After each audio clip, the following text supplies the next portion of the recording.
Երիտասարդներս մեծ անելիք ունենք ու եկեղեցու հիմքերից մեկը մենք երիտասարդներս ենք։ Ինչու, որովհետև երիտասարդները գործող ուժն են։ Իհարկե չթերագնահատելով մյուս մեր հավատացյալներին տարիքային մասով, բայց մենք երիտասարդներս անելու շատ բան ունենք, որովհետև մեզ է տրված այդ մեծ շրջապատները, որտեղ մենք կարող ենք մեր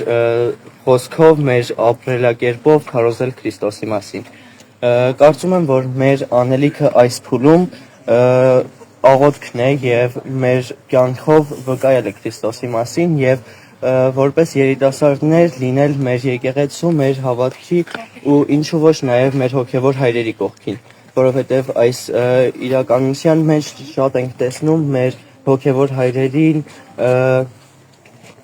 փորձության տանող մարդկանց, որովհետև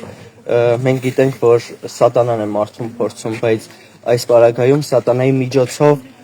մարդիկ են փորձում, ավելի ճիշտ մարդկանց միջոցով սատանան է փորձում մեր հոգևոր հայրերին, բայց վստահ եմ եւ աղոթում եմ, որ մեր հոգևոր հայրերը այս փորձությունը եւս հաղթահարեն եւ պատվով դուրս գան այս փորձության միջից։ Մենք բոլորս երիտասարդներս մեր հոգևոր հայրերի կողքին ենք ու աղոթում ենք մեր հոգևոր հայրերի համար։ Կեցեք, այսօր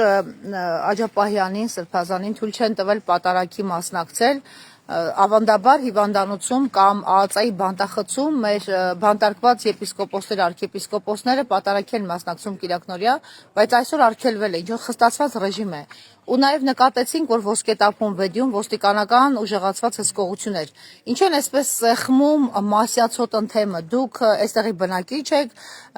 թեմի հետևորդներից եք, ինչ եք մտածում, ինչու են այսպես անում եւ ինչու են ում զայրույթն են թափում, հա, այսպես ասենք, եպիսկոպոսների կամ մեր քահանաների վրա, ինչու են այսպիսի բռնաճնշումներ։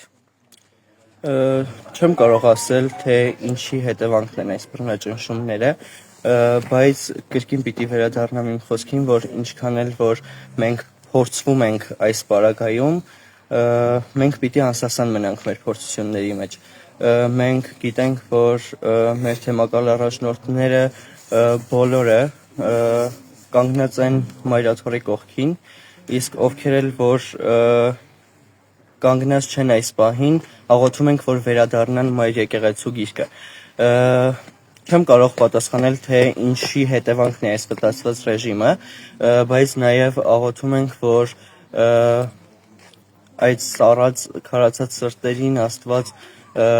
բարություն իջեցնի եւ նաև ապաշխարության հոգի իջեցնի, որովհետև ինչքան էլ որ մենք այս պահին այս ամենի մեջ ենք ապրում, բայց նաև պետք է հիշենք, որ այս ամեն ինչը ավարտվելու է եւ